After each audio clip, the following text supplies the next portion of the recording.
Right. We've definitely got to fix Monaco, haven't we? I mean, apart from the entertainment of qualifying, the amazing entertainment again of Lewis Hamilton and his uh, engineers, where something still doesn't seem right, still something feels like it needs changing. The comedy of George Russell, which we might actually touch on later. Um, let's face it, Monaco was another L in terms of the race, and we need to fix it. I know every other YouTuber's done it. I mean, one of them made it chose to try and make it worse, but most of them are trying to fix it. And so, what difference is my opinion going to make? Well, probably not. But we do need to at least, um, try and fix it. And you might be wondering, why even try and fix it in the first place? What's the point in trying to fix it? Why don't we just scrap the race from the calendar? We're in modern times now. We need to think about it being in that it's now a modern Grand Prix schedule.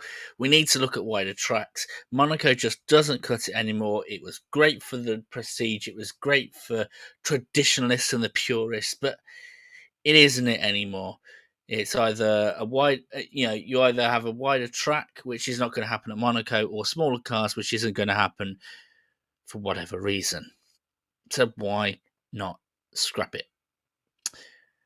And as much as I would love to say, do you know what? Let's scrap it and have exciting races. I can't. And it's for three main reasons. We'll count the first reason. I couldn't find a good picture to focus on this, but I suppose the left hand side one is a really good one. The qualifying is a banger, an absolute banger.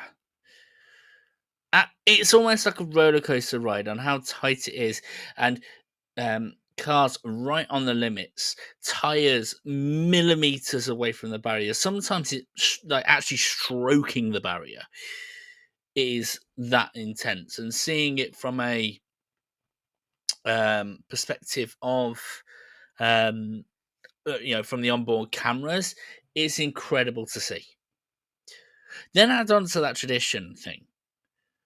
We kind of hold on to this, but tradition is a big thing. Monaco wasn't really suitable for racing back in the 50s and 60s, yet we still did it.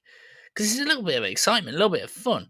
And actually holding on to that tradition is the fact that Monaco is almost like the Wembley or the Maracana of motor racing, but it works the same the other way around. That's what it is to Monaco.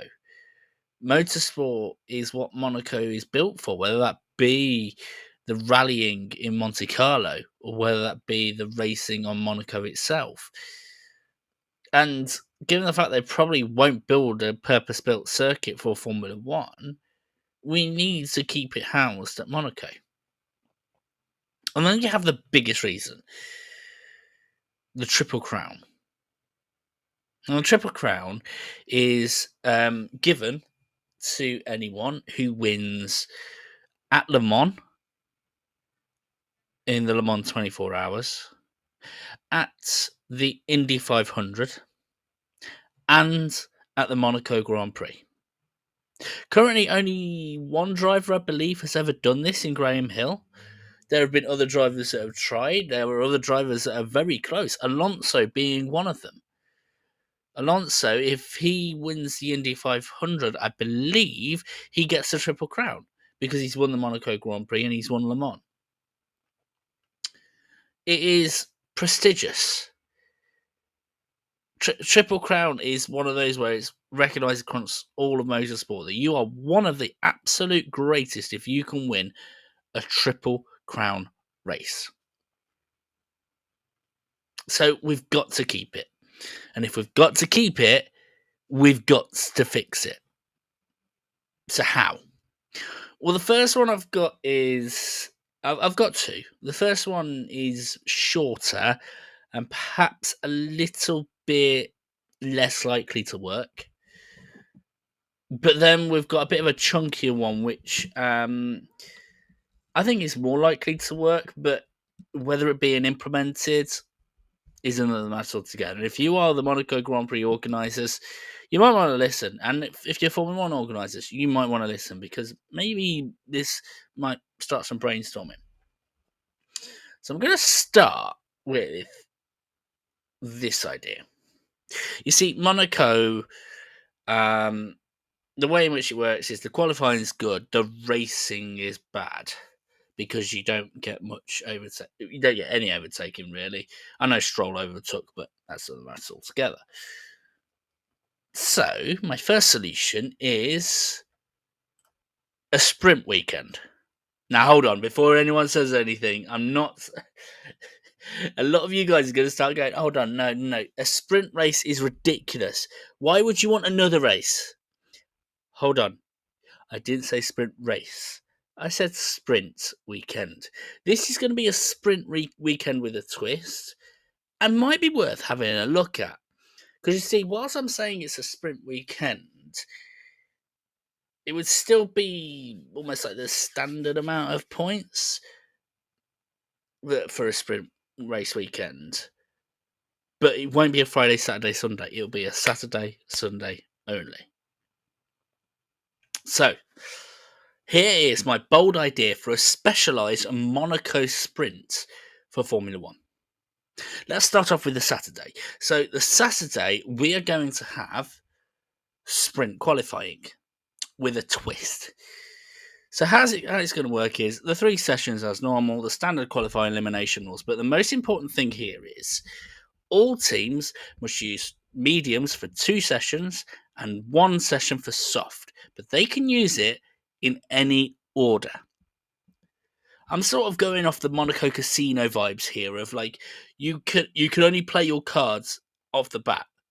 So basically, as soon as let's say a minute to go before each session starts, the teams all have to take off the tire blankets at the same time or reveal the tire types that they're using. So you could end up with a situation where, let's say, the top 5 teams have all plotted for mediums because they want to use the soft for the last session for the top 10 shootout. But then they've found out that the back market teams have all gone for softs. And it adds a little bit of jeopardy of like, do we use the softs now to make sure we get into the top 15 or do we end up putting a situation on ourselves where you could end up with back markers at the back? Back markers further forward than you were expecting them to be, and leaders further back than you expected them to be because they got caught out by, oh my goodness me, we thought we could get through on the mediums, but everyone else has used softs, and we've got the slowest car. Bit of excitement, bit of jeopardy, almost like a bit of intrigue where you've got excitement that's happening before each qualifying session happens, and then you've got the excitement at the end of the standard qualifying elimination rules. Now, what I mentioned by this about they must use mediums for 2 sessions and one soft session, you can still use as many tyres as you need to, used or new, but it has to be that tyre compound. So you can use 3 or 4 medium sets in a qualifying session, but you can only use medium sets in a qualifying session. Does that make sense? That's the idea. Sprint qualifying is a bit different, bit chaotic, bit weird for that, right? And how it would work out is so that they do actually, because the way I'm going to be doing this is that the Saturday and Sunday are going to be 2 very special, very separate situations, right? So again, you would award points, let's say for the top 8 again, like you do for other sprints, right? So that's the Saturday, sprint qualifying. So what am I going to do for the Sunday?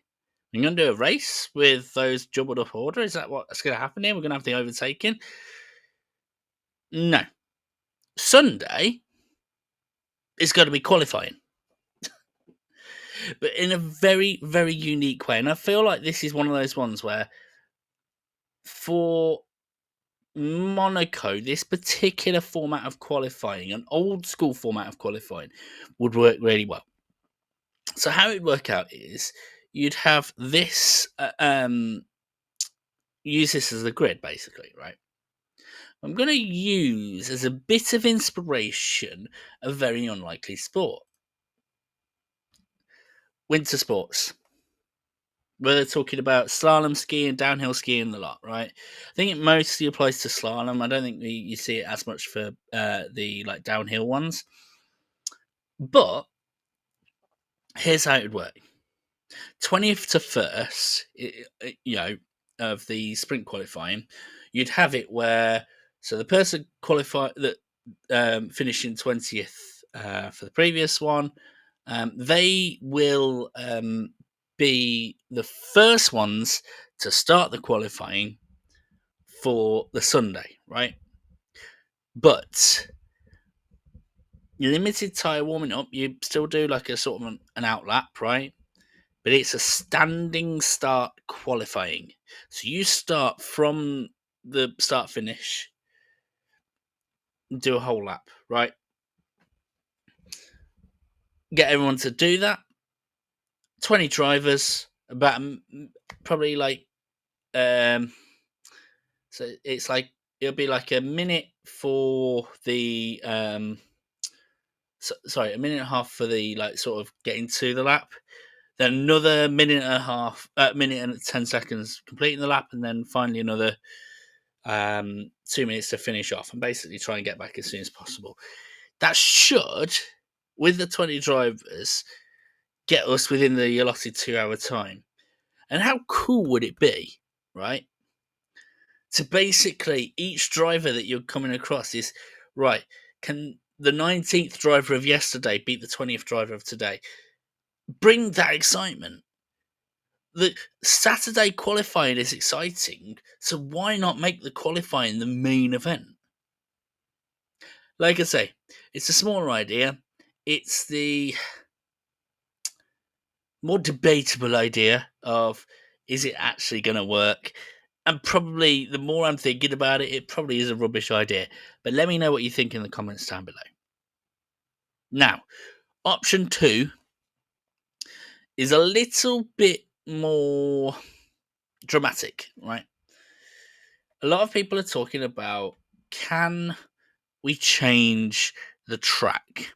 Can we adjust the track? Now, one of the ideas, and I'm one of the guys that loves the P1 podcast, and one of the ideas that Matt from the P1 podcast mentioned was the Anthony Noakes corner. It's a bit fiddly. Let me show you what I mean, right? This is the Anthony Noakes corner that you can see. Now it's corner 19. And it's one of those really weird ones where it's sort of a right-hand turn, sort of a hairpin and a chicane, and sort of makes it really, really awkward. So you could be following the driver up until turn 19, and then because of this awkwardness, you don't really get a run on them. And the question was, why?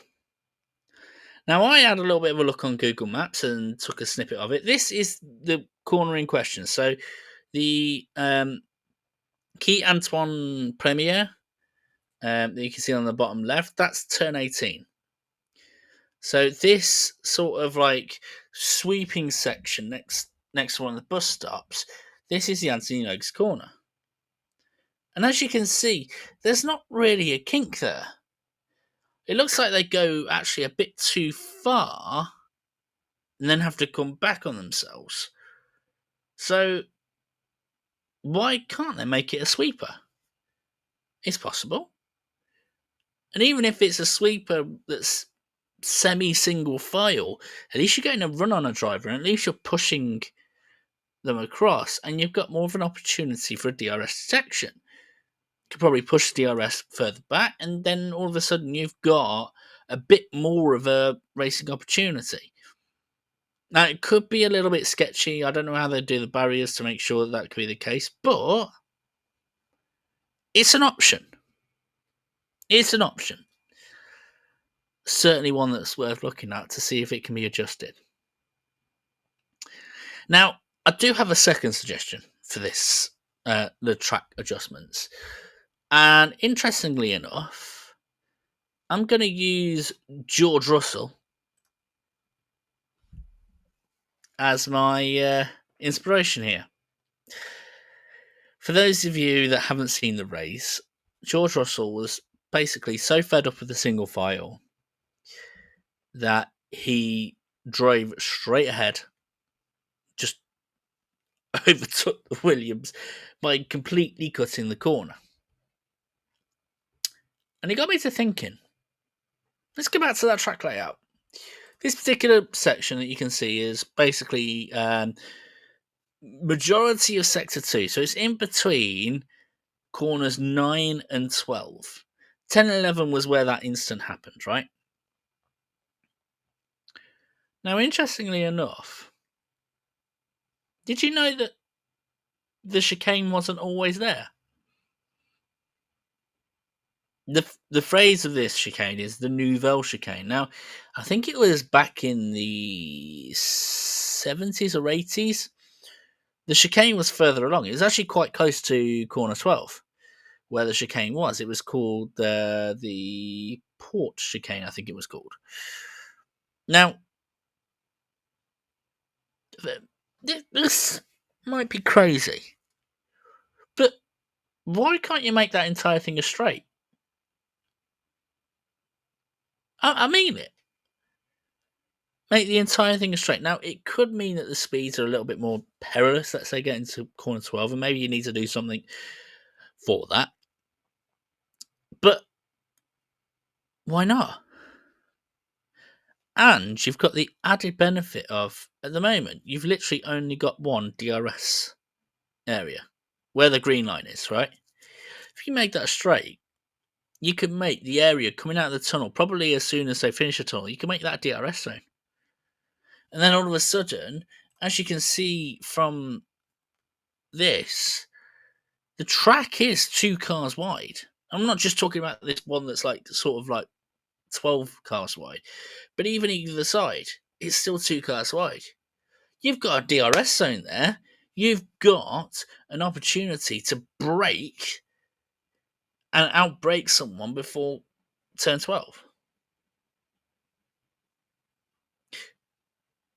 This is one of those things where the complicated nature of the track makes the qualifying exciting, but it's so complicated that it makes the racing boring, right?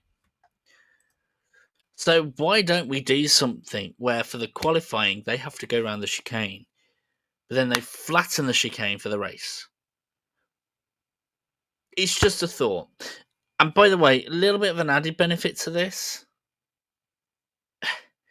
There's marshals that are literally the other side of that barrier. You do it too soon. I don't know. It just feels better for me to have it where you, like I say, make it like that. It's just a thought. Or you make the chicane go the other way around.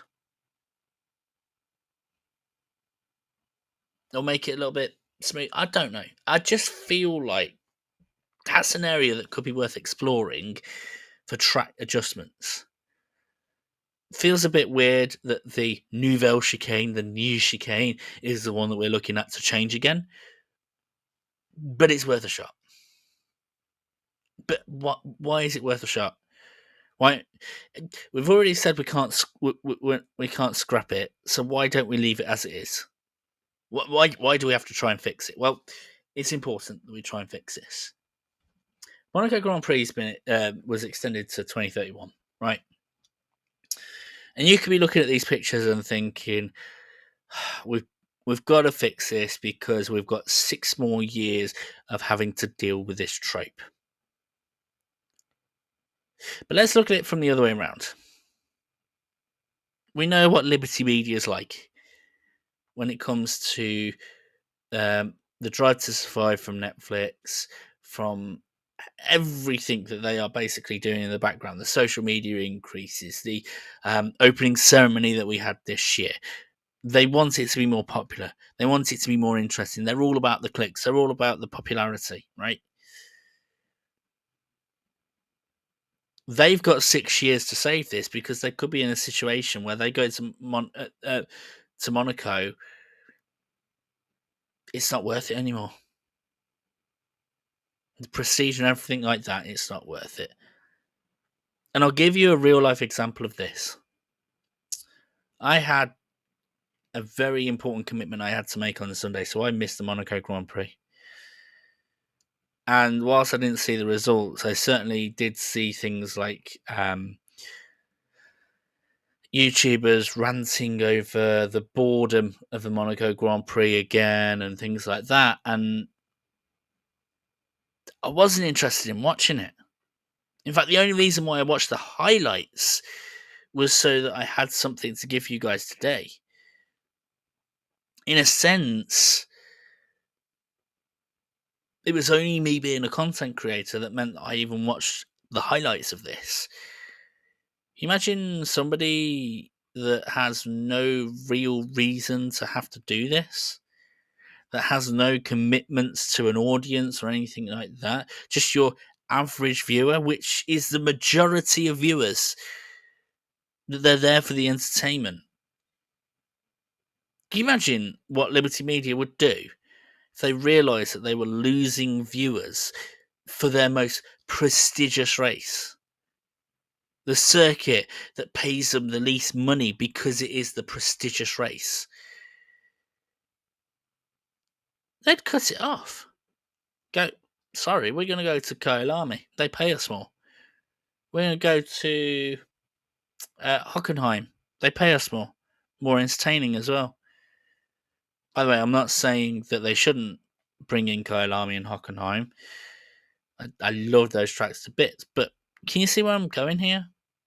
Can you see the risk that there is? There's a shared interest here. Like I say, if I was Liberty Media, I'd be almost saying to Monaco, right, if we're giving you this deal, you need to do something and fast, and not a unique way in which we do things like a blowing 2-stop race, or need to do something fundamental to ensure, because this is the thing, any sort of rules that get put onto the thing, teams maximize the opportunities. They will sacrifice entertainment for points because points means money. So we need to do something a bit more fundamental, something with the track, something with the session that means that the sporting advantages that the teams get also equal entertainment advantages for us. Because I want Monaco to stay. I really do. The Triple Crown, everything like that. I really, really, really want it to stay. But I can see it being scrapped. I can see a future where it gets taken off. But who am I? But a Formula One fan who knows just how important this track is, even if it isn't the most entertaining. Now, guys, there's a lot of takes that I've made here, and if you have any comments on any of them, any suggestions of your own to fix the Monaco Grand Prix, please let me know. And let me know whether you actually enjoy the idea of racing around Monaco and how much effort you think should be put into trying to save the Monaco Grand Prix from itself. Because at the end of the day, it's a community, it's the fan base that can push for these sort of things. So let me know what you think. And until next time, guys, take care.